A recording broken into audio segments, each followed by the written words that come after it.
para revisar eso. Pero momento. Sí, pero quiero estar aquí, trabajar aquí en Incom, por eso traje la extensión. Deja ver, justo. Ese es el que voy a decir ahorita, camarógrafo, ahorita lo que haces. Solo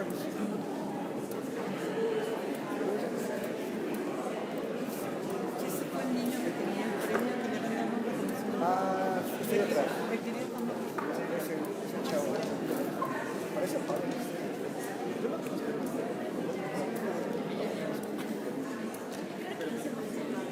Parece padre. Yo me saludé.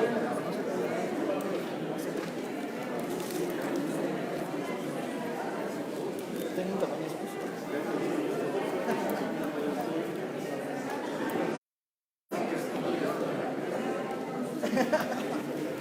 Gracias, se me hizo el pobre.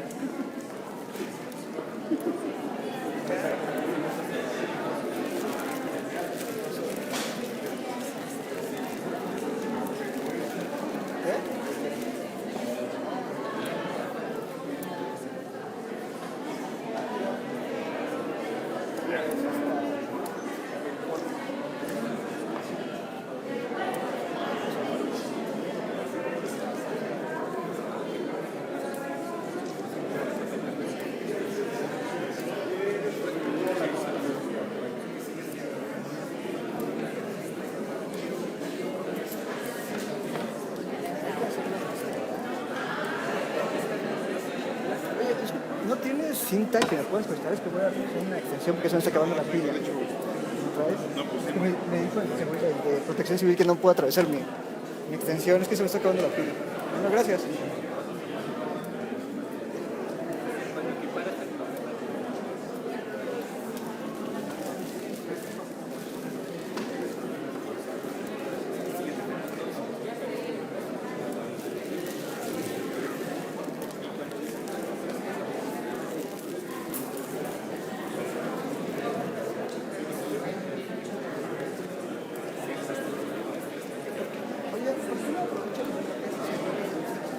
Pedimos ocupar sus lugares, por favor, para dar inicio a la segunda mesa de trabajo, que lleva por título Precarización laboral del trabajador científico.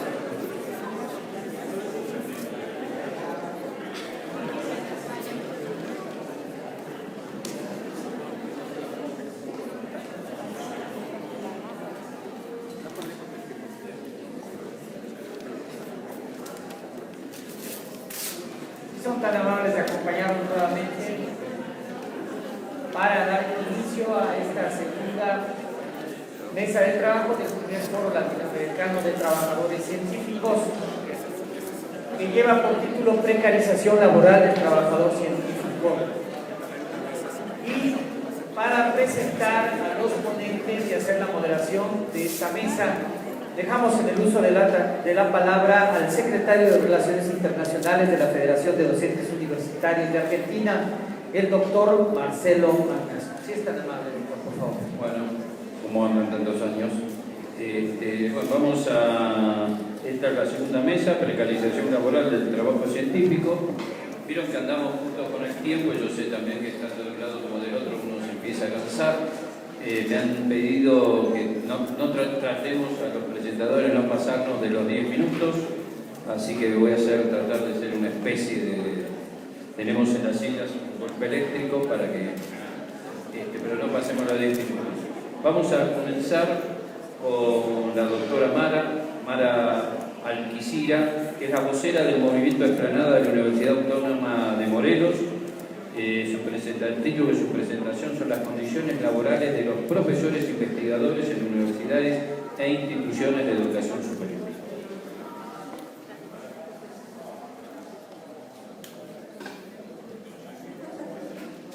Bueno, mucho de lo que voy a presentar está basado en los trabajos de LOI de 2018, que es de lo más reciente que existe.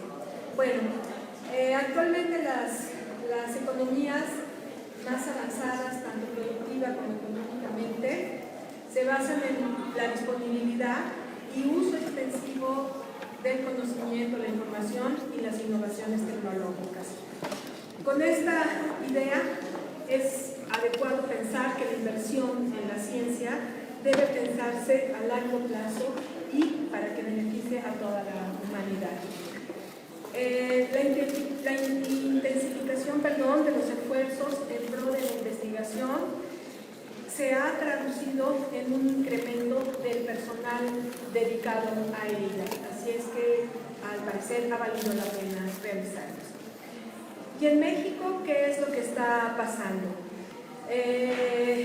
México no es uno de los países que más invierten, tanto el sector gobierno como el sector privado, para la ciencia y la tecnología. Históricamente ha sido entre 0.38 y 0.53% del Producto Interno Bruto. 3.2 de cada $100 de la riqueza de Finlandia se canaliza a investigación y desarrollo, mientras que en México solo 50 centavos de dólar por cada 100. O sea, es decir, 6 veces menos. Se destina solamente para estas tareas en México. También podemos decir que 0.84 investigadores de cada 100.000 personas económicamente activas son investigadores. En España son 9, en Argentina son 4.76 y en Chile son 1.16. Y así podríamos seguir.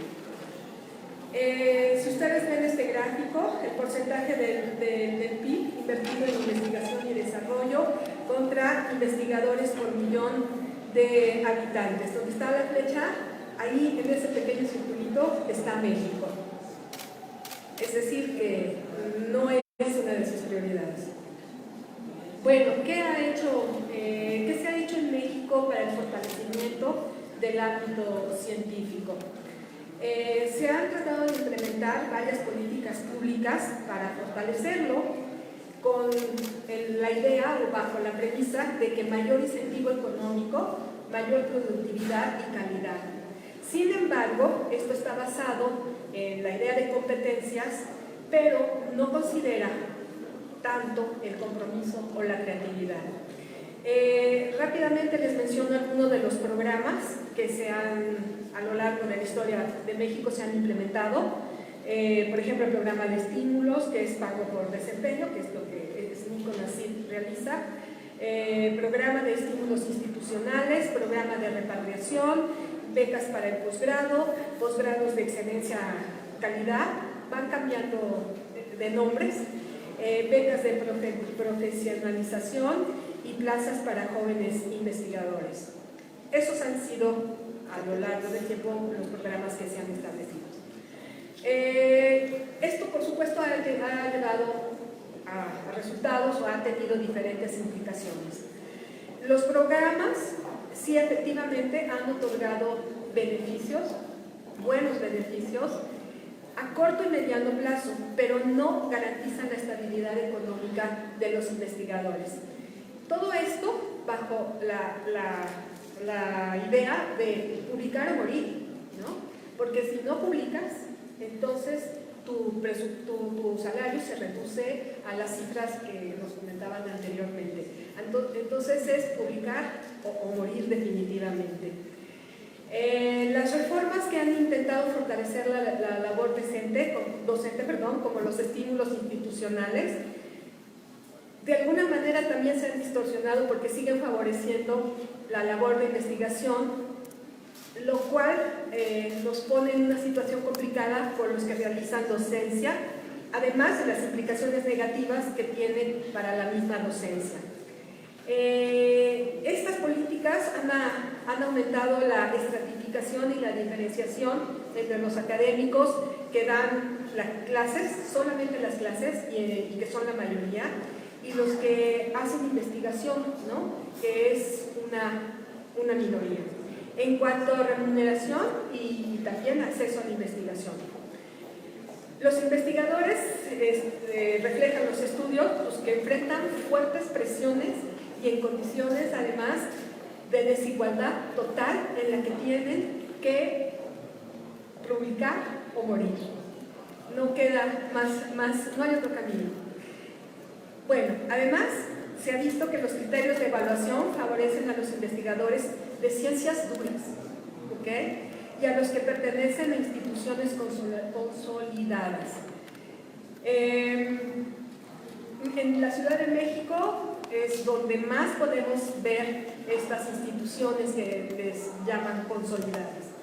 Y bueno, también ahí aparecen fuertes sesgos sobre género, ¿no? A una mujer siempre le cuesta muchísimo más trabajo escalar, ¿no? O sea, subir de categoría siempre es más difícil para una mujer.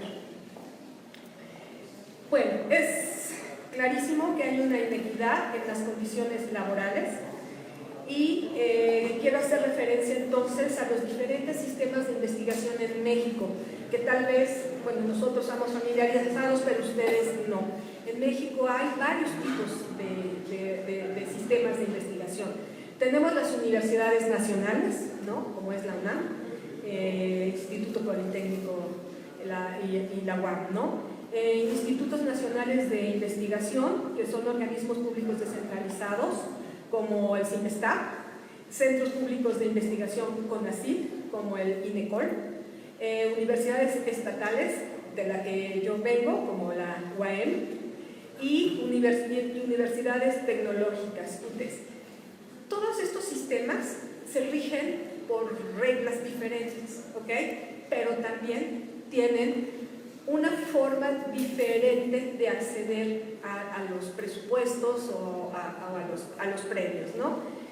Y pues existe una marcada disparidad, ¿no? en el otorgamiento de estos presupuestos y todos los beneficios, lo que repercute evidentemente pues en nuestras condiciones laborales, en la infraestructura de los mismos centros y sobre todo en los apoyos para la investigación.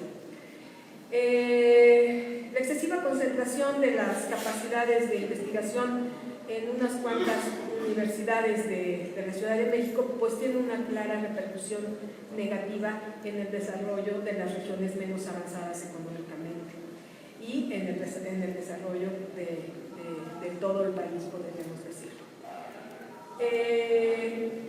Quiero decir que, por ejemplo, en las universidades estatales, no todas las universidades reciben el mismo presupuesto, a pesar que todas son estatales.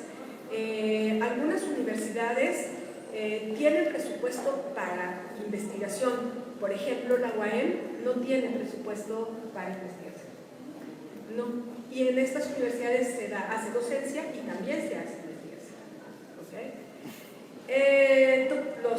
Muchos de los recursos son por concurso, ¿no? La mayoría son por concurso. Es importante también reconocer que cuando no tiene sentido hablar de todas las instituciones deben alcanzar niveles de excelencia en capacidades de investigación, tampoco puede aceptarse que solo un porcentaje tan pequeño esté en proceso de desarrollarlas. Social y económicamente es insostenible que el nivel de desarrollo institucional se concentre pues, en un número tan reducido de instituciones, ¿no? Dejando desprotegidos al interior prácticamente de toda la República. El subsidio que otorga la SEP por estudiante para la UAM es de 48,000 pesos al año, mientras que, por ejemplo, el promedio nacional es de 60,000 pesos al año. Algunas universidades también se ven mucho más favorecidas en esta situación porque pueden llegar a recibir hasta 160,000 por estudiante al año, ¿sí? Bueno, en las universidades públicas estatales, además de la investigación, también se hace docencia a nivel de licenciatura y posgrado, pero al final los investigadores solo terminamos trabajando con estudiantes, muchas veces la mayoría de los investigadores, de licenciatura, no tenemos la preferencia de que se queden muchos estudiantes para continuar con los posgrados. Y bueno, eso también se repercute pues, en el nivel de productividad, ¿no?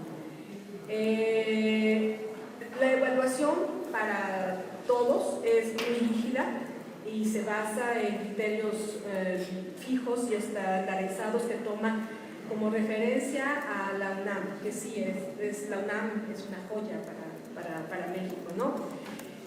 Pero no consideran que no tenemos las mismas condiciones de trabajo los que trabajamos fuera de la UNAM. Y bueno, ahora que está de moda, recientemente tengo que decir que la situación se ha agravado mucho con la estafa maestra, y todos los profesores que pertenecemos a universidades que han trabajado en universidades que participaron en la estafa maestra, bueno, pues hemos perdido muchos concursos, muchos accesos a concursos para poder entregárselo a una universidad que tiene mejor fama que la otra, pues es obvio que cómo perdemos los recursos. La mayoría no tenemos además condiciones para continuar nuestros trabajos, a no ser que los autofinanciemos, ¿no? Y sigue siendo evaluado, sigue siendo presionado y tienes que entregar a tiempo, ¿no? Además. Y bueno, finalmente, ya me pasé un minuto, pero quiero hablar acerca de las cátedras CONACYT. Las cátedras CONACYT son una particularidad, ¿no? Yo les llamaría de alguna manera pues una aberración laboral, porque no solamente duran 10 años, ¿no? No incluyen prestaciones, ni seguridad social, ni aguinaldo, no generan antigüedad y por lo tanto tampoco habrá jubilación, ¿ok? Es decir, no incluyen derechos laborales y fomentan obviamente la precariedad. Esto es muy probable, segurísimo es así, es porque no hay plazas para los investigadores. Y a lo mejor, si también los profesores un poco mayores de edad se jubilaran, entonces tal vez se abrirían nuevas plazas, pero no se jubilan porque al jubilarse pierden todo el derecho a optar por un SNI o por cualquier otro tipo de crédito. Entonces, lo único que queremos decir es que no queremos que le quiten presupuesto a la UNAM o al POLI ni a ninguno de ellos, no queremos que les quiten presupuesto. Lo único que nosotros pedimos es que consideren que el interior también existe, que las universidades estatales también producen y también tienen un reconocimiento y que deberíamos de tener pues un poco más de equidad en la dotación de los presupuestos. Sería todo.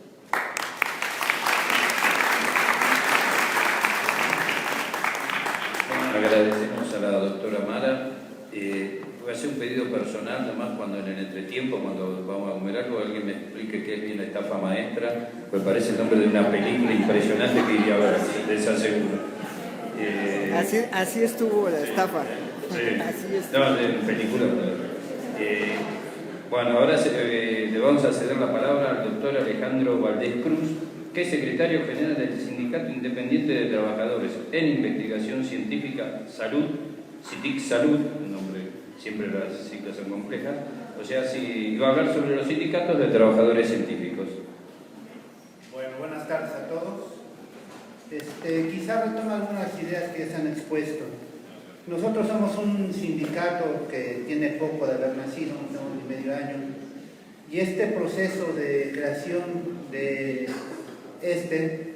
ha pasado por diversas etapas. Una de ellas reflexionar y asumirnos como trabajadores, porque a veces como estamos inmersos en la actividad científica, investigando, haciendo instrumentos, de repente no nos damos cuenta que en realidad somos trabajadores, y asumirnos esa conciencia que eso somos, tenemos un patrón, deberíamos tener derechos, nos llevó a la construcción de este sindicato. Una recomendación inicial de la UNESCO es que los Estados miembros deben dar a los investigadores científicos la posibilidad de participar en la elaboración de políticas nacionales en materia de ciencia, tecnología e innovación. En particular, para procurar que estos procesos normativos estén apoyados por mecanismos institucionales adecuados que cuenten con el asesoramiento y la asistencia conveniente de investigadores científicos y de sus organizaciones profesionales. Nos dijeron hace ratito que estos foros son un esfuerzo para lograr eso. Esperemos que no nomás sea el esfuerzo y se puede llevar a cristalizar en algo. En diversos foros, varios grupos han expresado su posición cómo debe ser la política en este rubro. Si bien hay coincidencias, también hay grandes diferencias. Los sindicatos que algunos investigadores, porque realmente no somos el único, hay muchos, nos asumimos como trabajadores de investigación y con esta visión consideramos que la política en esta materia es necesariamente transversal, con la formación de recursos humanos, con la educación y con las condiciones laborales. El gobierno, como principal empleador de los investigadores científicos, tiene la responsabilidad de establecer condiciones que sean referencia para otros empleadores, con la finalidad de que los investigadores científicos dispongan de condiciones de trabajo satisfactorias en todos los contextos en que se realiza la investigación científica. Las políticas nacionales en materia de ciencia, tecnología e innovación deben estar dirigidas para que el científico en formación reciba apoyo en el inicio y durante el desarrollo de carreras de investigación, que todos los investigadores disfruten condiciones equitativas de trabajo, contratación y promoción, que existen evaluación, formación y remuneración sin discriminación de ningún tipo. Aquí ya algunos que participaron describieron cómo se discriminan, cómo las evaluaciones no son parejas, no tienen los criterios. Las políticas actuales parecen correr de manera paralela. En materia de formación de recursos humanos está centrada básicamente en los programas de posgrado, en particular los que están catalogados como de excelencia, que son evaluados por su eficiencia terminal o el perfil de los profesores y el perfil de los profesores, donde las becas para los estudiantes, a pesar de no ser muy cuantiosas, tienen montos que son superiores al salario promedio nacional. Pero, ¿qué pasa con el gran número de egresados? Las instituciones solamente cumplen con otorgar el grado en tiempo y forma. Si se contabiliza la eficiencia terminal, los trabajos científicos que se logran con el trabajo de los estudiantes, el número de graduados de cada tutor, la institución donde hacen los postdoctorados, parecía que está bien. Sin embargo, los egresados de posgrado tienen muy pocos espacios para acceder a un puesto laboral estable en el país. La posibilidad de que con financiamientos públicos se puedan remunerar postdoctores nacionales no pasa de ser un paliativo. Programas, como lo mencionó la doctora Mara, como las cátedras CONACYT deberían ser solo de transición.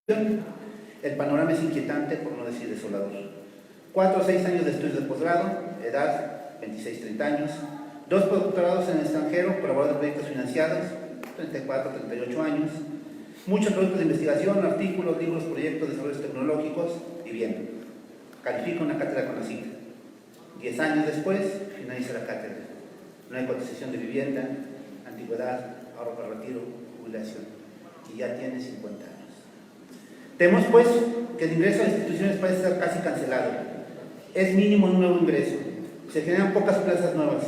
El cambio generacional está detenido, sumado al nulo incentivo para que los investigadores de mayor edad se jubilen, como bien lo mencionó la doctora Mara. Asimismo, no todas las instituciones cuentan con las mismas condiciones. La diferencia de acceso a recursos materiales, las cargas de trabajo e ingresos son notoriamente diferentes entre las mismas. Decían que instituciones como la UNAM, quizá el CIME estaba antes, no sé cómo haya quedado ahora con los cambios, tenían un mayor ingreso que algunos otros institutos o universidades por las mismas o incluso por más cargas de trabajo. También es importante reflexionar sobre esto. Se puede incrementar el número de becas y de cátedras, pero estas deben estar alineadas con una política de fortalecimiento a la planta de trabajadores en investigación científica, que cuenten con todas las condiciones para ejercer su labor de manera digna, que a su vez permitan su desarrollo. Entonces, en este punto redeme el tema de esta forma, la precariedad. Las becas y las cátedras son transitorias, debe ser un paso para acceder a un espacio laboral estable. Nos encontramos ante la necesidad de formular políticas para obtener estabilidad laboral de los investigadores científicos, proporcionando las condiciones para brindar oportunidades de formación y perspectivas de carrera a fin de acabar con la precariedad debida al estancamiento laboral, contratos a corto plazo, ya lo he señalado aquí, o con relaciones laborales sin ninguna prestación. No solamente las cátedras CONACYT, por ejemplo, el Instituto Nacional de Salud, tenemos plazas que se llaman ayudante investigador, que no tienen ninguna prestación. Los cambios drásticos en los mercados de trabajo y en los perfiles de desempeño profesional llevan al gobierno a fines de los 70 a una revisión profunda de su política en investigación y educación superior. Las exigencias ante la revolución de las comunicaciones y la constante innovación tecnológica ha producido cambios drásticos en el mercado de trabajo y en las condiciones del desempeño profesional. En el centro de este proceso estuvo la definición de criterios para políticas de financiamiento elaborados por el Banco Mundial y el Fondo Monetario Internacional, que comenzaron a regir los programas de apoyo para proyectos en materia de ciencia y desarrollo en los distintos países, incluido por supuesto a México, traduciéndose en exigencias y recomendaciones para los gobiernos que recibían financiamiento. Lo comentaban hace rato, la dependencia que tenemos con otros países, donde están las sedes de estas instancias. En este contexto, surge una nueva interacción entre los centros de investigación y el Estado. Centros de investigación, llámese universidades, centros de investigación, etc. en dos sentidos: el otorgamiento de recursos financieros, y el de la evaluación de los productos de investigación. En la actualidad, estos aspectos siguen influyendo de manera determinante en las condiciones laborales de los trabajadores científicos. Todavía vemos el CONACYT o el SNI como una cuestión aparte de lo laboral, cuando realmente impacta en lo laboral. La evaluación de los trabajadores científicos desde hace muchos años ha dejado de ser un mecanismo para detectar fortalezas y áreas de oportunidad de las instituciones, para encauzar las políticas en la materia, sino se ha convertido en una forma de regular los ingresos. A partir de los años 80, el sistema de remuneraciones se volvió complejo, debido a que se implementó un sistema de contención salarial a los investigadores. De ahí se derivó un sistema de pagos por méritos diferenciados, basados en una aparente medición de resultados. Así, el sistema de incentivos o estímulos, o como quiera que se llame, pues tiene al menos en UNAM acrónimos disonantes: PRIDE, PEPACIC, PROMEN. Es más, en los estudios de salud tiene un nombre que es bastante ilustrativo, se abrevia RIC. Como pináculo está el SNI, que representa en muchos casos, para algunos investigadores, más del 75% de los ingresos. Este sistema de remuneración está impuesto por una lógica de mercado aplicada a la academia. Lo malo es que a veces nosotros enganchamos en esa lógica de mercado. Apelar a una noción de calidad marcada por la competencia y la productividad. Esto ayuda a estratificar y jerarquizar a los investigadores e instituciones, además de reducir a la investigación a medidas productivistas, diluyendo la vida académica y colegiada.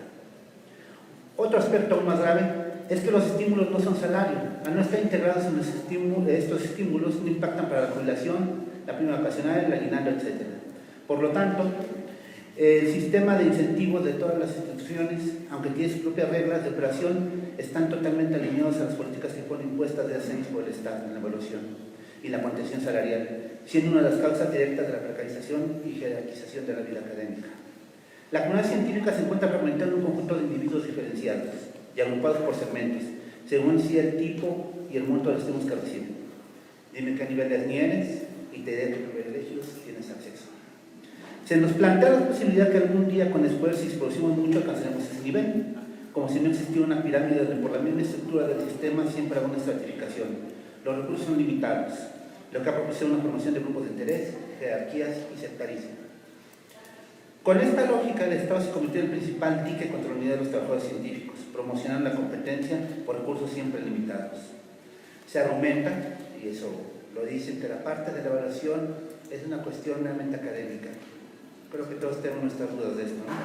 Se argumenta que las evaluaciones para estímulos son por pares, donde las comisiones evaluadoras, poniendo el caso a través del SNI, hacen un trabajo técnico, que también tiene muchas aristas y puntos de discusión, pero los montos, número de investigadores en cada nivel, la cantidad de estímulos otorgados están preestablecidos. Entonces, ¿vamos a seguir peleando por mantener una misma política del SNI? Que haya más SNI, que haya más evaluaciones. Creo que es una cuestión que también nos tenemos que cuestionar. Otro efecto negativo de esta forma de evaluación es que la autoridad, digamos, los directivos de las instituciones, son los que llevan a cabo la definición y operación del sistema de manera unilateral, excluyendo su contraparte, los trabajadores de investigación, y en muchos casos los sindicatos, impactando directamente en la relación laboral. Este es muy importante porque una forma que nosotros reflexionamos es que el único organismo, al menos aquí en México, que tiene posibilidades de establecer una negociación directa con las autoridades y que tienen estas autoridades obligación de escucharnos son las organizaciones sindicales.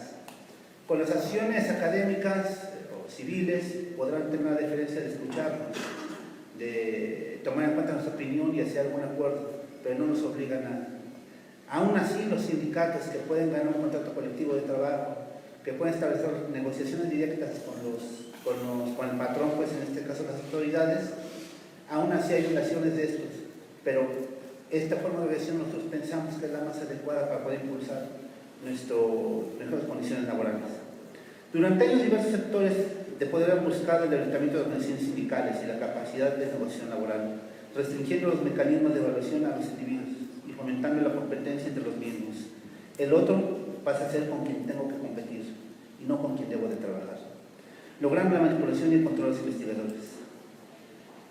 Un sindicato tiene recursos reconocidos por la ley para defender los derechos laborales de los trabajadores de investigación, participar en la gestión de recursos económicos para mejorar las condiciones de trabajo, negociar las actualizaciones salariales y de prestaciones. En todos los casos, para ello es necesario proteger los derechos de los investigadores científicos. Los sindicatos deberán tener derecho a apoyar los aspectos de trabajo, contribuciones, publicaciones, patentes, gestión, cumplimiento de normas éticas, etc. Para eso no se lo dan por simple hecho de sindicato, se gana organizándonos y haciendo propuestas. La idea de esto es que ya no nos vamos a sentar a esperar a que la autoridad nos quiera dar algo. Vamos a trabajar y buscar alcanzar estas metas, estas necesidades que tenemos. Hasta ahora muchos sindicatos, porque les decía no somos el único y hay unos de larga tradición, en este país han seguido esta línea, condiciones y los cambios que se están planteando retos y de ninguna manera estamos planteando tener privilegios, sino aumentar derechos, y uno de esos derechos es el acceso a la ciencia y sus frutos. Gracias.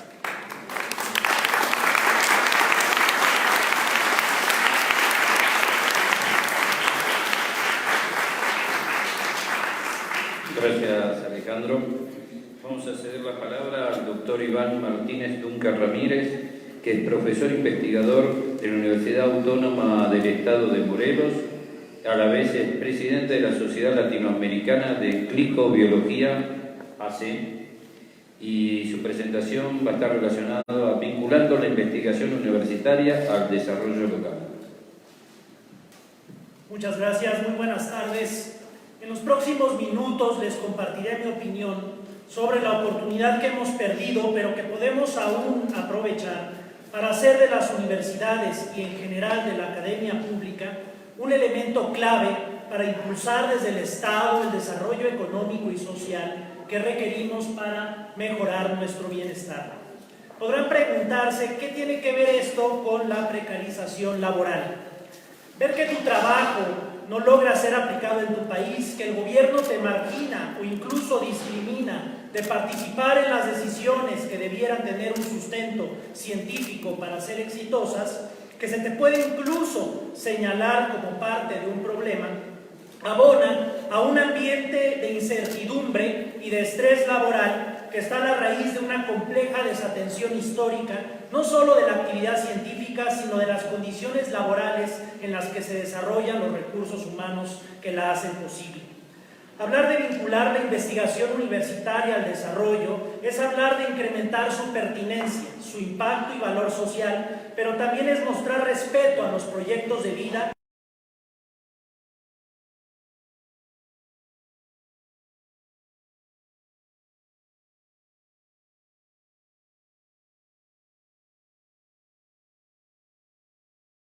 se está empleando en convencer al Estado de la importancia de la ciencia, la tecnología y la innovación. Pero la historia ha dejado en claro que la ciencia permite el avance de las sociedades y no considero que ello sea un debate prioritario en estos momentos ni la causa del estancamiento de la inversión en la materia. En estos meses se ha hablado tanto de la burocracia científica en los medios, pero con un nivel de discusión muy pobre, más orientado a sumarse a las inercias políticas que a la definición de una visión de Estado, robándonos de un momento clave cuando tenemos muy poco tiempo para atender lo urgente. El comedor del CONACYT, las convocatorias que no se emiten, la extensión de becas doctorales que se suspenden, los cuestionamientos del perfil de quien ocupa un cargo en la burocracia científica.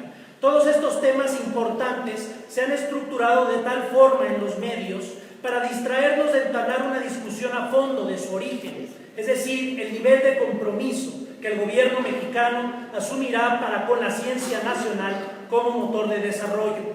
Ya es preocupante tener que estar hablando de la precarización de la ciencia, pues evidencia un Estado que no sabe qué hacer con sus científicos, porque una minoría profesional de alta especialización y de demostrada utilidad debiera ser protegida y procurada por un Estado moderno, particularmente uno que está dispuesto a emprender una necesaria transformación. Es así que estar hablando hoy de la precarización del trabajo científico es muy necesario, es prioritario, pero no deja de ser decepcionante, pues como investigadores deberíamos estar investigando y no luchando por ser relevantes y ser tratados con dignidad. Un elemento de la precarización de la labor científica es resultado de un Estado mexicano que no ha tomado acciones contundentes en torno a si impulsará la soberanía científica y tecnológica para atender el desarrollo, si dará el trato a la actividad científica nacional de un bien público, patrimonio de la nación, o si pondrá el bienestar de su población en manos de gobiernos extranjeros y transnacionales, a costos económicos, sociales y políticos muy elevados. Esta definición no corresponde a los científicos, corresponde a los gobernantes y legisladores, así como no nos corresponde resolver la pobreza ni el cambio climático. Nosotros observamos, develamos la realidad y mostramos el camino ético y científico para transformarla a favor de la humanidad. Quien debe decidir si lo hace o no lo hace o cómo lo hace son las autoridades que para eso fueron electas. Tenemos que responder si el científico nacional es útil o se ha vuelto una amenaza para el Estado mexicano, si el científico es un garante de información pública sobre la realidad sustentada en datos científicos o una amenaza a las estrategias políticas que prefieren crear sus propias verdades. Por supuesto, no estamos exentos de autocrítica en nuestra corresponsabilidad de ser percibidos por una parte importante de la población como elitistas y aislados del resto de la sociedad. Somos una sociedad moderna que aprecia profundamente los beneficios tecnológicos. Nuestra gente los conoce bien y los valora, pero conoce mejor la gran desigualdad que ocurre por la limitación a su acceso, derivado de sus altos costos y de su privatización. Siguiente. Hoy los gobiernos federal, estatales y municipales deben asumir una decisión clara: construir o no una soberanía en materia de ciencia, tecnología e innovación. Solo un paso firme para la consolidación de dicha soberanía nos permitirá dar solución a nuestras problemáticas con un rumbo propio. Nos permitirá dejar atrás el grave rezago tecnológico que no nos hemos podido sacudir en áreas tan estratégicas como la salud o la industria agropecuaria, en las que estamos rezagados por más de un cuarto de siglo. Solo asumiendo una soberanía científica podremos emprender una innovación de la industria nacional, estableciendo el desarrollo social y económico que queremos los mexicanos, no el impuesto por las grandes economías para su beneficio. Una máxima expresión de la soberanía científica es lograr la capacidad para garantizar nuestra seguridad nacional y el bienestar de nuestra población. Un ejemplo de la debilidad de nuestra soberanía en la materia es, por ejemplo, nuestra incapacidad para garantizar el desarrollo y la producción de las vacunas que protegen a nuestros hijos de graves infecciones mortales. ¿Qué decir de infecciones emergentes? La mayor parte de las vacunas que administramos a nuestros hijos son productos de empresas extranjeras, de empresas transnacionales, resultado de un desmantelamiento y una restricción que se impuso sobre la industria nacional de base tecnológica que impide a México hoy garantizar soberanamente el derecho a la salud de nuestra infancia, nuestro bien más preciado. Caso contrario es Cuba, que produce la mayor parte de sus vacunas y no solamente para proteger a sus niños, sino además en contra del cáncer y otras enfermedades de adultos. Pero claro, Cuba desde hace décadas dejó en claro su visión integradora de la ciencia, no solo para sustentar su seguridad nacional, sino como un pilar de la industria estatal, dedicada a garantizar la salud y el bienestar de su pueblo.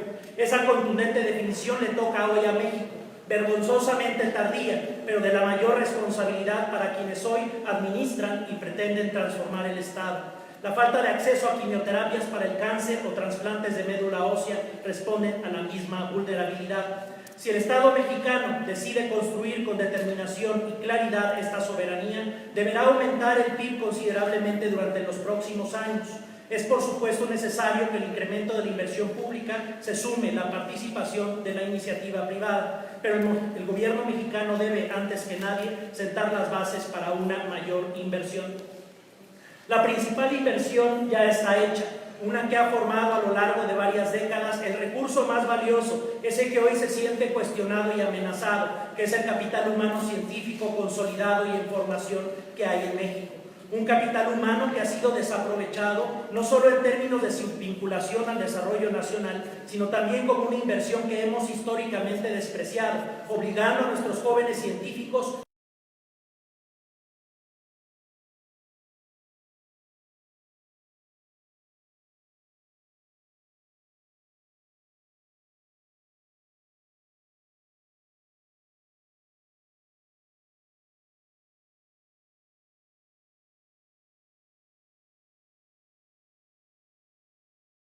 en otros horizontes y a quienes están en el extranjero a no regresar en estos momentos. Nuestra incertidumbre actual no se las podemos heredar, pero quienes ya estamos aquí tenemos que intentar cambiar las condiciones para la siguiente generación si ya no lo pudimos hacer para la nuestra. Para construir esta soberanía, la universidad pública es el elemento organizacional idóneo. La mayor parte de los científicos se encuentran en ellas, tienen una cobertura nacional del 100% y fuertes vínculos sociales. Confluyen en ellas la multi y la interdisciplina, que son los únicos abordajes que nos permitirán diagnosticar y rectificar realidades complejas como la inseguridad, la violencia, la diabetes o la obesidad.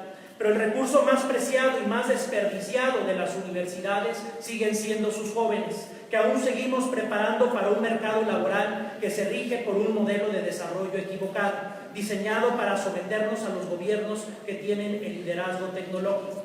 El principal elemento que ha abonado negativamente a la incorporación de las universidades como ejes de transformación mediante la CTI es que el profesor investigador se encuentra desarticulado de las políticas públicas, tanto en su definición como en su ejecución.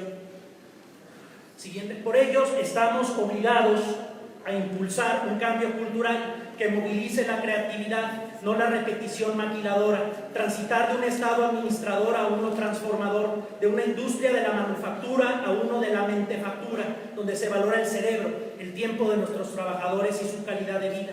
Pero este cambio cultural no puede ser paulatino ni voluntario, las condiciones están dadas y las amenazas ya presentes. ¿Siguiente? Se requiere establecer una vinculación obligatoria y presupuestalmente etiquetada para que las universidades públicas y los gobiernos federales, estatales y municipales trabajen en colaboración con los empresarios para diagnosticar y transformar las realidades. Debemos garantizar que las políticas públicas sean definidas por criterios científicos, avaladas por científicos íntegros, que además garanticen a la ciudadanía el acceso a datos científicos que nos permitan comprender nuestras problemáticas sin censura ni coerción. Es clave generar programas coordinados que movilicen las capacidades universitarias a favor del desarrollo local. Desafortunadamente, el Estado mexicano desconoce nuestras capacidades y competencias, incluso en nuestras universidades a veces no las conocen. Por ello, considero que es clave construir una plataforma nacional de tecnología e innovación que permita adquirir, concentrar y analizar estos datos para generar los procesos de vinculación que permitan enfrentar las necesidades de todos los mexicanos, creando los marcos legales, fondos e incentivos fiscales que permitan sustentar la transformación de nuestra industria mediante la innovación, estimulando la inversión en unidades de investigación y desarrollo industriales en vinculación con las universidades públicas. Con esto espero haber esbozado tan solo algunos elementos que les permitan posteriormente analizar con mayor profundidad y pensamiento crítico que están haciendo hoy en México las universidades públicas para apoyar la transformación y cómo podemos mejorar la vinculación. Un desarrollo en el que el trabajador científico tenga una función clave y de alto impacto social que sea reconocida dignamente por la sociedad y sus empleadores. Gracias.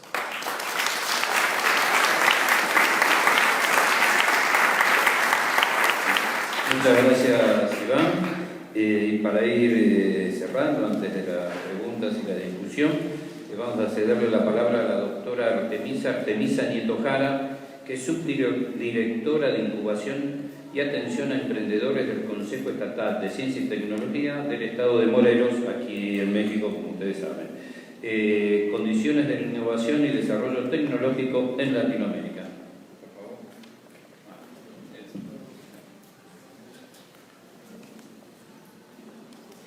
¿Qué tal? Buenas tardes.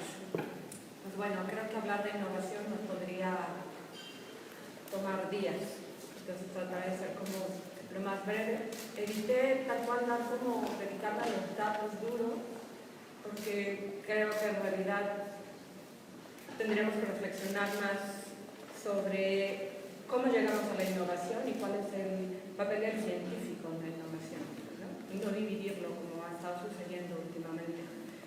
Entonces, hablar de innovación y desarrollo tecnológico hoy en día parece ser cotidiano, se ha dicho mucho en los últimos años y hoy en día parece estar en el ojo del huracán en nuestro contexto nacional por su fuerte impacto en los sistemas de ciencia.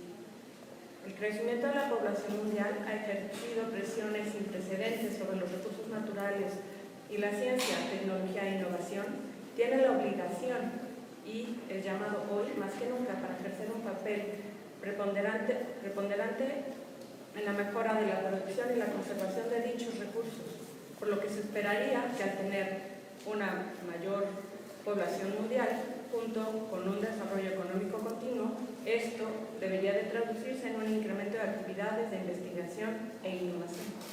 Eso se supone.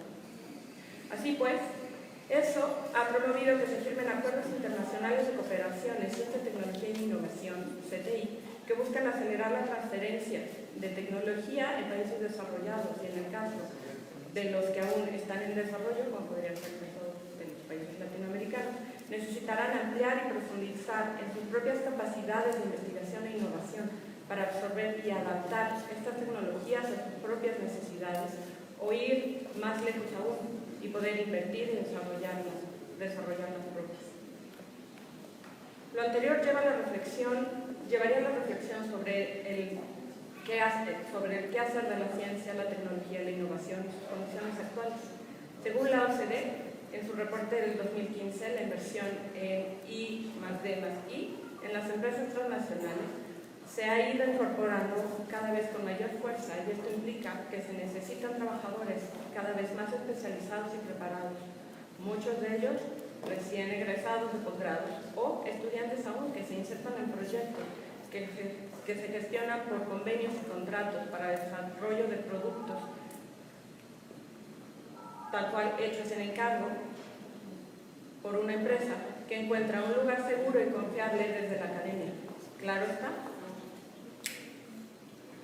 Esto aún no lo logramos en nuestros países latinoamericanos. El reto entonces es crear los caminos para que esto sea posible. En Europa es mucho más común el tener estos convenios donde las empresas contratan a las universidades, o en Estados Unidos, incluso en Canadá, y entonces se hacen centros de vinculación en los cuales se desarrollan estos proyectos y con este dinero que se gestiona se incorporan a chicos para posgrado o con postdoc para que los desarrollen, y muchas veces incluso son contratados y pueden empezar una carrera laboral ahí. En México y en Latinoamérica todavía no llegamos a esos niveles. La idea sería empezar a trabajarlo. La pregunta sería entonces, ¿qué nos hace falta? ¿Dónde estamos? Y claramente a dónde queremos ir. La ciencia y la innovación son básicas para el desarrollo de un país y los gobiernos lo saben. La derrama económica que genera es incuestionable, pero esto siempre debería de ir acompañado del impacto del bienestar de la población. Nuestros científicos son uno de los grandes recursos y riquezas que poseen nuestros países y así deben ser considerados y atendidos. Pero a su vez, ellos deben de salir de los muros universitarios y empezar a vincularse con los diferentes actores sociales, lo cual implica un cambio de paradigma. Implica también el replantearse los contenidos curriculares y empezar a apostar por el mundo co. ¿Qué es eso? Es un mundo donde aprendemos que el futuro está en la colaboración y en la cooperación, así como en la organización de equipos transdisciplinares de trabajo que permitan tener una visión incluyente y de 360 grados en la problemática en la cual se va a trabajar. Al hablar de innovación, excluyendo a la ciencia sería un grave error, pues es desde la investigación básica donde se hacen los planteamientos y tenemos los primeros acercamientos, pero esto debe de escalar al siguiente peldaño, el cual permitirá que se empiecen a dar soluciones puntuales a dichas problemáticas, y esto casi siempre va acompañado de innovación e incluso de desarrollo tecnológico. Y esto lleva a nuestros investigadores a una nueva frontera o a la dimensión desconocida, que es donde se encuentra la protección intelectual, el patentamiento, las startups, el emprendimiento, las incubadoras, el buscar nuevos fondos para investigaciones, y así llega el crowdfunding, los inversionistas ángeles, filántropos de riesgo, y de pronto se encuentran inmersos en un mundo que los empuja a hacer cambios profundos, no solo de forma, sino de fondo, para adaptarse a un mundo que exige renovarse y donde parece que el lema es innovar o morir. Claro está, todo esto se debe atender junto con las clases, los trámites administrativos, las tesis, las publicaciones y tratar de no morir en el intento de lograrlo todo. Es así como de pronto estamos hablando de ecosistemas de innovación, de transferir conocimiento y vender la tecnología que se desarrolla desde los laboratorios o cubículos de trabajo. El reto ahora es cómo hacerlo. Pues el investigador nunca le enseña sobre finanzas, balances, proyecciones de costos y mucho menos de ventas y vinculación. sobre cuánto cuesta lo que hace o cómo transformar su investigación en un producto que tendrá un gran valor, y no solo el económico, sino un gran valor de impacto social.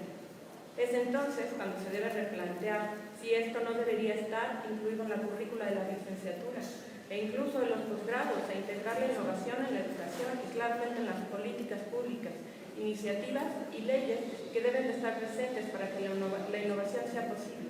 Pues de otra forma, cualquier intento terminará moribundo en menos de un año y enterrado al año y medio, pues no logrará librar el valle de la muerte, como se le llama a ese transitar de la investigación al emprendimiento. Y es entonces cuando la iniciativa y el entusiasmo se pierden y se regresa al punto de partida sin querer volver a intentarlo, pues el querer transferir parece una calle sin salida y que conlleva un camino tortuoso por el cual nadie o muy pocos quieren transitar. Aún bien, cuando San Agustín, en su subida al Monte Carmelo, dice que el camino del bien es angosto y no todos estarán dispuestos a andarlo, en ocasiones parece que es más que aplicable al mundo del investigador y su caminar por el mundo de la transferencia y de la innovación. Este panorama no es exclusivo en los países latinoamericanos o menos desarrollados, pero una de las grandes diferencias con los países desarrollados es que ellos cuentan ya con legislaciones que no solo cuidan, sino promueven las actividades de transferencia y venta de servicio. Estas existen desde diferentes niveles: gubernamental, universidades, institutos y centros de investigación, pues apostar por este rubro ha sido más que redituable para grandes universidades, estados, países y, claro está, para los propios investigadores.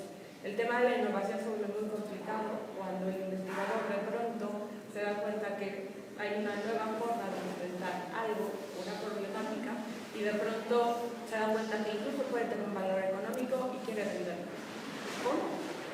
Porque las universidades no tienen legislaciones, porque tampoco, aunque en algunos estados haya leyes de innovación, algunas o la gran mayoría están en revisión, y donde no tenemos salidas incluso financieras o académicas como para poder enfrentarlo.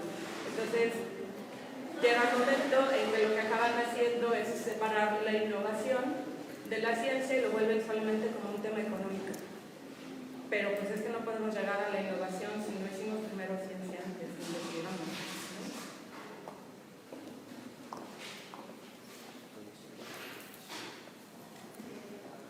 ¿Cómo llegamos ahí? Aun cuando pudiera vivirse como algo extremadamente retador, es importante cambiar el paradigma y comenzar a trabajar para crear y tener una cultura de innovación y transferencia. Esto no se logrará de la noche a la mañana y seguramente se tendrá que atravesar por algunas noches oscuras, pero al final siempre es posible cuando se tiene un proyecto claro. Por lo cual, la propuesta sería: construyamos un proyecto conjunto, promovamos leyes, revisemos las existentes, transformemos nuestros paradigmas y trabajemos para transformar nuestros países desde una perspectiva global, incluyente y caminando siempre de la mano de la ciencia, para poder mirar nuestro mundo con otros ojos y descubrir nuevas perspectivas. El pedirle a un investigador que salga muchas veces y que, aparte de todo el trámite y trabajo administrativo que tiene, vaya y venda lo que tiene, es impensable. Entonces, cuando tú hablas con un investigador y le pones en la mesa o le sugieres que haga innovación, te dice: ¿y a qué hora? Si tengo que subir mi CBU y tengo que hacer tal cosa para el estímulo y tengo que dar la clase, tengo que revisar 4 tesis y tengo 5 comités tutoriales y vamos aumentando, ¿no? Y entonces, al final del día, la verdad es que esto también pega en el bienestar, en la calidad de vida de los propios investigadores, los cuales ya hay estudios nacionales e internacionales del nivel de agotamiento al cual están expuestos y estrés a los cuales están expuestos constantemente, ¿no? La realidad es que creo que se tendría que empezar a hacer política clara para poder dar este brinco, para no quedarnos en el Valle de la Muerte y poder caminar a un objetivo más claro. Sería todo. Muchas gracias.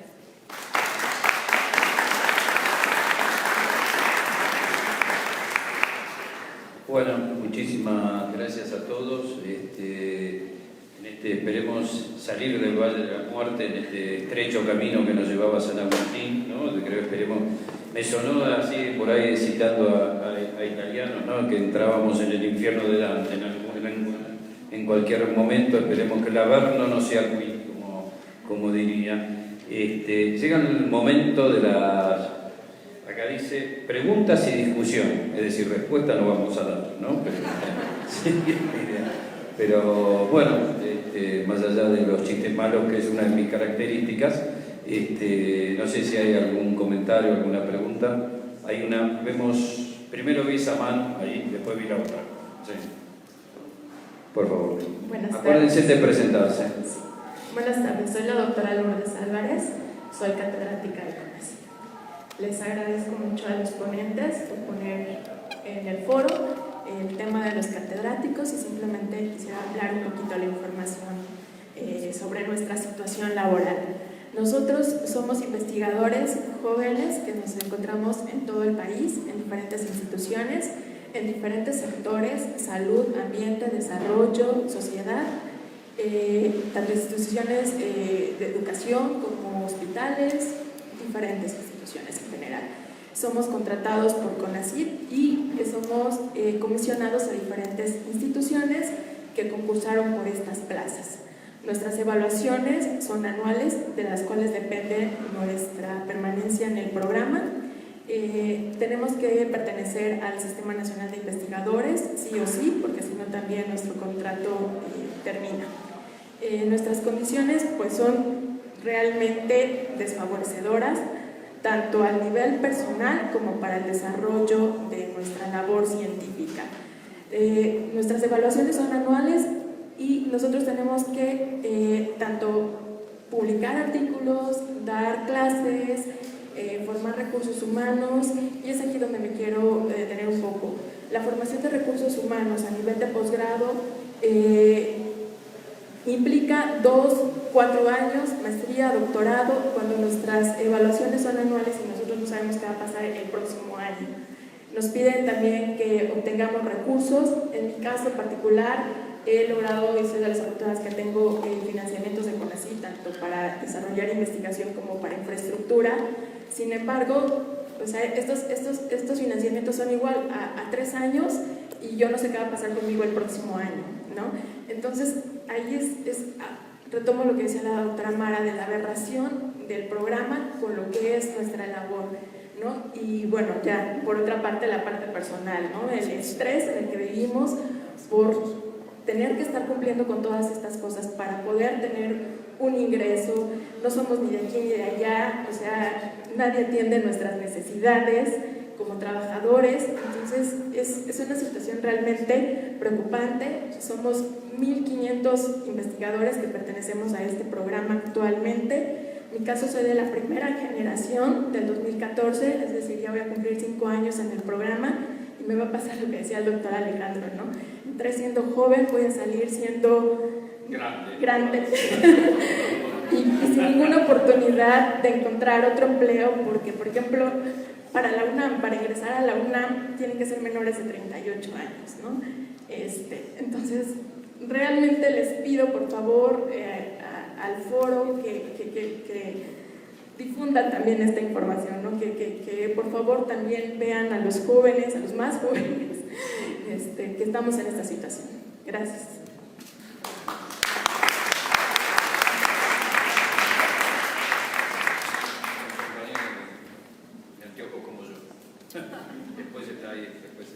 Hola, buenas tardes. Soy Verónica Narváez, soy profesora investigadora de la Universidad Autónoma del Estado de Morelos. Nada más, algo que, ya que estamos aquí en la Cámara de Diputados, me gustaría un poco, pues, hacerle un notar que creo que debería haber un poco más de comunicación entre las diferentes, yo no sé bien cómo trabajan, pero siento que las diferentes comisiones pues no se hablan entre ellas.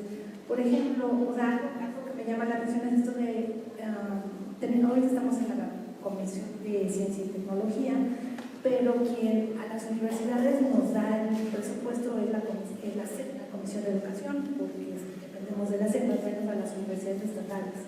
y pues tal parece que no hay ninguna comunicación entre ellas, porque como mencionó Mara, a las universidades estatales, al menos a la nuestra, que es la que yo conozco, no nos llega nada del presupuesto para investigación.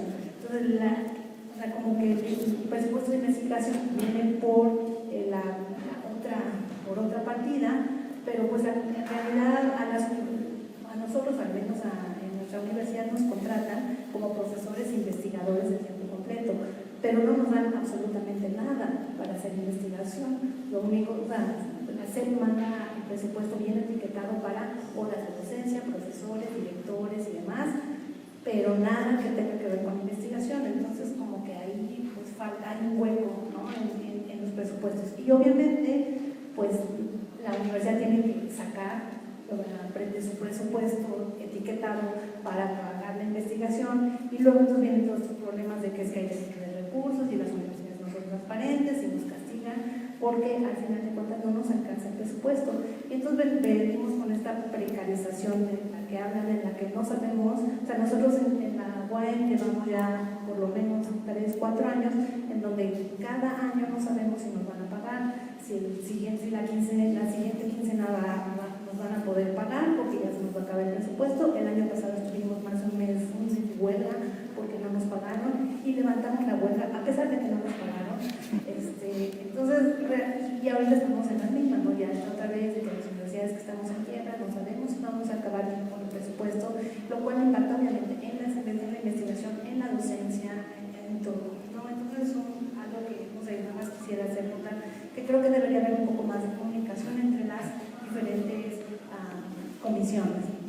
Por otro lado, algo que mencionó de las empresas, ¿no?, que las empresas tendrían que estar un poco más comprometidas y que aquí todavía no pasa de que los postdocs se puedan incorporar y demás.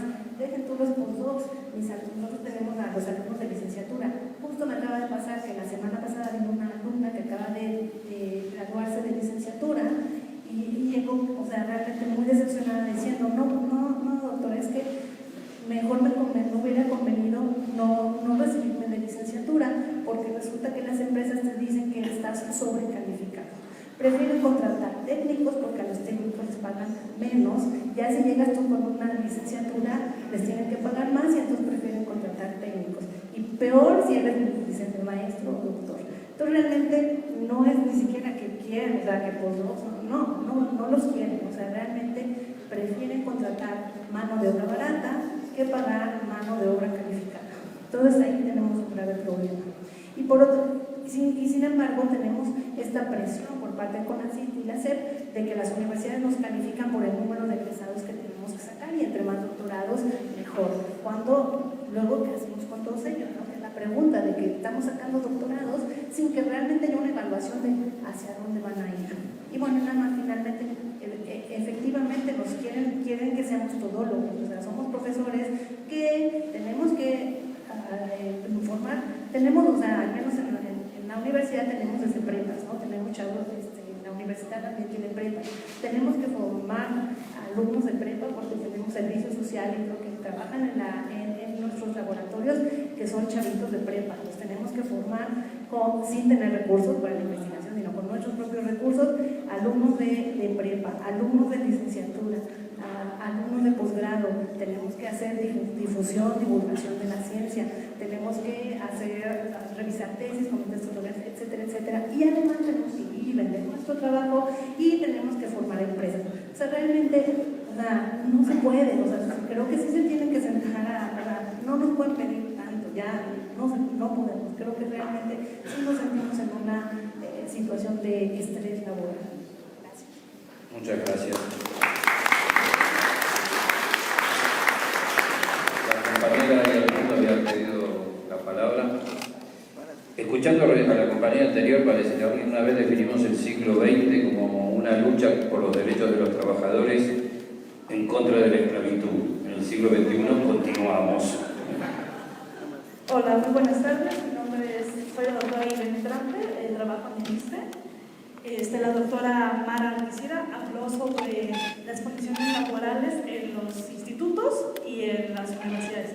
Y yo solamente quiero posicionar la parte de las condiciones laborales en la área de la salud, ciencias biológicas y de la salud, donde dentro de los hospitales, clínicas y centros de salud hay gente con el ímpetu de investigación y que no hay una figura de investigador dentro de los servicios asistenciales de salud. Entonces, esa parte donde la investigación en salud, que es muy importante para las políticas públicas, se encuentra invisibilizada. Entonces, la parte de generar dentro de las condiciones laborales, dentro de los presupuestos, la figura de investigador, profesor investigador asistencial, porque el personal de la salud tenemos trabajo asistencial con nuestros pacientes y además tenemos la formación de nuevos recursos humanos en salud, que está totalmente centralizado, no en las universidades, sino en los centros de salud, en los hospitales, y la generación de investigación. Entonces, el personal de salud tenemos esas tres funciones y tenemos ahí en la batalla a muchos investigadores que no tienen ese rango de investigador o ese reconocimiento dentro de sus instituciones, por lo tanto, tampoco tienen esos beneficios laborales para los tiempos de investigación que se requieren y los recursos en investigación. No tenemos recursos en los centros de salud, en los hospitales, para generar investigación. Una cosa es la vida en los institutos nacionales y otra cosa en los hospitales de segundo nivel, clínicas y, qué digo, de los centros rurales, donde en todos los ámbitos de salud se debe generar investigación de vanguardia e investigación que ayude aquí a nuestros beneficiarios, que son los usuarios en los sistemas de salud. Entonces, en este foro sería muy importante visibilizar a ese personal de salud que tiene el ímpetu, la formación y las actividades de investigación. Gracias. Muchas gracias. El compañero que está en la primera fila, ustedes saben que la primera fila es el lugar reservado para los valientes, ¿no?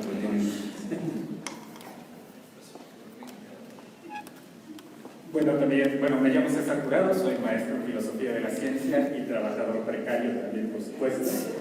Entonces, creo que algo que a mí me llama mucho la atención es como este permanente reproche a los políticos por su desconocimiento de la ciencia.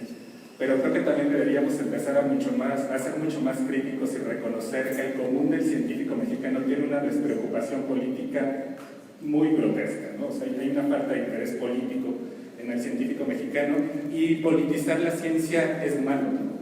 Es esta cuestión de no hay que politizar la ciencia, y creo que es una noción profundamente ingenua de la ciencia que nos estorba muchísimo a todos, a los científicos y también a la sociedad que está pagando nuestra formación científica, ¿no? Entonces eso me parece muy preocupante.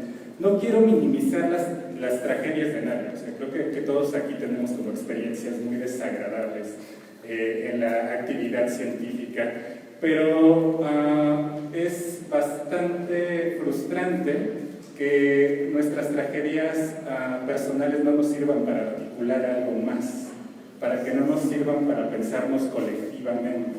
Y yo sí tengo una pregunta como muy particular para el doctor Alejandro, que tiene que ver con esta cuestión de lo difícil que puede ser trabajar con científicos y hacer que esos científicos se asuman como trabajadores y empiecen a ver por sus derechos en tanto trabajadores y empiecen a ver por los derechos de la clase trabajadora que vive en condiciones aún más adversas de aquellas en las que ellos se desarrollan.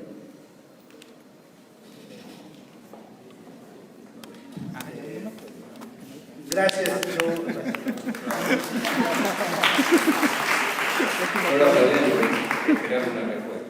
Pues ha sido un proceso muy largo. Largo me refiero que desde la fundación de los institutos, algún tiempo los investigadores fueron contratados, tenían un régimen laboral aparte, que tenían muchos privilegios, tenían un salario más alto, tenían derecho a vivienda con productividad y cosas que los tenían muy bien. Llegó un recambio generacional y entonces los investigadores se fueron rezagando. Sin embargo, todavía pareciera que no te llega esa conciencia de que en realidad es un trabajador. Entonces le voy a echar ganas, voy a publicar mucho, voy a alcanzar ni 1, 2, 3 para tener todos los estímulos. Pero hay un momento que dices, bueno, es que no puedo colaborar con mi compañero, no quiere colaborar conmigo porque dice, bueno, es que si colaboro contigo tú vas a tener 4 trabajos, si vas a tener 2, tú vas a ganar con esos estímulos. O sea, todo ese tipo de cosas nos permitieron. Entonces ahorita, por ejemplo, una de las propuestas que tenemos es olvidarnos de este asunto de la evaluación como mediatizador del ingreso. Sí, no nos debemos evaluarnos, tenemos que evaluarnos para ver si estamos trabajando bien, si tenemos fortalezas, debilidades, pero eso no debe estar ligado al ingreso. Estos ingresos, por ejemplo, los Institutos Nacionales de Salud, más o menos hicimos la cuenta, en promedio el 90% de investigadores consigue esta cosa del RIC, de la permanencia. Entonces, son muy pocos que por diversas circunstancias bien focalizadas no alcanzan esta productividad y luego son por condiciones de un círculo perverso. No alcanzas la permanencia, pues te pagan menos. Si te pagan menos, ¿qué haces? Bueno, si doy clases en una escuela, pues doy más clases. Si doy más clases, pues me da menos tiempo de investigar y publicar más. Y se abre un círculo que los deja entrampados. ¿Qué sería el mundo ideal? Que esos compañeros que no alcanzaron por ambas mangas la productividad requerida, vamos a llamarlo así, pues se les apoye para que salgan adelante, pues, para que puedan cumplir con esa productividad. Y además otra cosa, por ejemplo, en la Instituto Nacional de Salud tiene una particularidad que no solamente vemos investigadores de salud, hay tecnólogos, hay investigadores sociales. Entonces los quieren evaluar a todos igual, no se puede, ¿no? Hay en clase de biología molecular, claro que va a publicar un journal que tiene 7 de impacto. Dice un antropólogo físico, dice es que el top de mis revistas es 3 y ya es una ya bien difícil, bien grande. Entonces ese tipo de cosas que están pervertidas con este tipo de evaluación. Pero entonces pasa cuando empiezas a ver esas inequidades, te das cuenta de que en realidad estás metido en una dinámica que tú ni siquiera elegiste, que ni siquiera propusiste en tu relación laboral.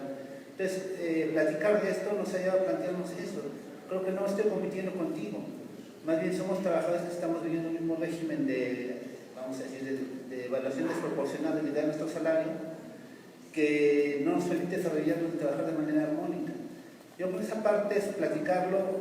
Yo creo que, como bien dices, pensar que la ciencia no tiene su matiz político es muy ingenuo. Cualquier posición que tomamos con respecto a ello es una posición política. Hay quien, no decirlo, pero bueno, en otros foros siguen apelando a esta idea de, pues la ciencia tiene que ser para los elitistas, para los que producen mucho, para los que van al extranjero, para los que publican en revistas de alto impacto.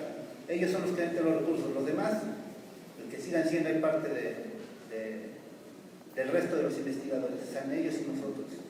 Nosotros, la idea de verlo así, en este acercamiento con los campeones sindicatos, es todos somos iguales. Si puedes, más o menos son muchas circunstancias, ¿no? Cada uno tiene su circunstancia. Por ejemplo, lo decía hace rato la doctora Gloria, es del instituto, y es el nivel más alto de investigadores de salud, es F y es mi 3. Ya aún así es muy solidaria y apoya a los compañeros que estamos con este sindicato, donde hay también compañeros A que han tenido problemas para mantener su permanencia. Entonces todos somos iguales, tú no eres más, tú eres menos, somos investigadores con estas circunstancias y a partir de ello nos empezamos a construir. Esa es nuestra idea, así general, de cómo estamos trabajando.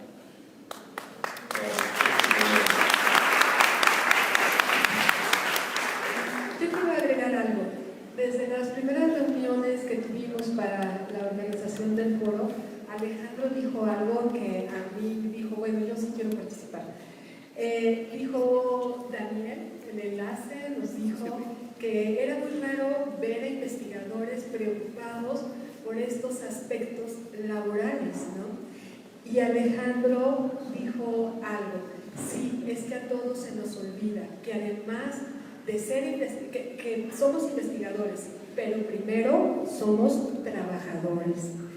Y eso a mí me convenció, me dio como el motivo para poderme involucrar en este foro. Yo, como parte de un movimiento que iniciamos en la Universidad de Morelos, como parte de la frustración por todas las problemáticas que tenemos, se llama explanada, porque nos fuimos a dar clase a una explanada en frente de rectoría como parte de nuestras protestas. Les puedo decir lo frustrante que es que todos los investigadores, yo lo sé, lo entiendo, se comprende, estén detrás de sus escritorios o trabajando y haciendo miles de puntitos, porque si no, no nos alcanza para comer, y que no nos involucremos en esta otra parte que es toda la problemática laboral que tenemos.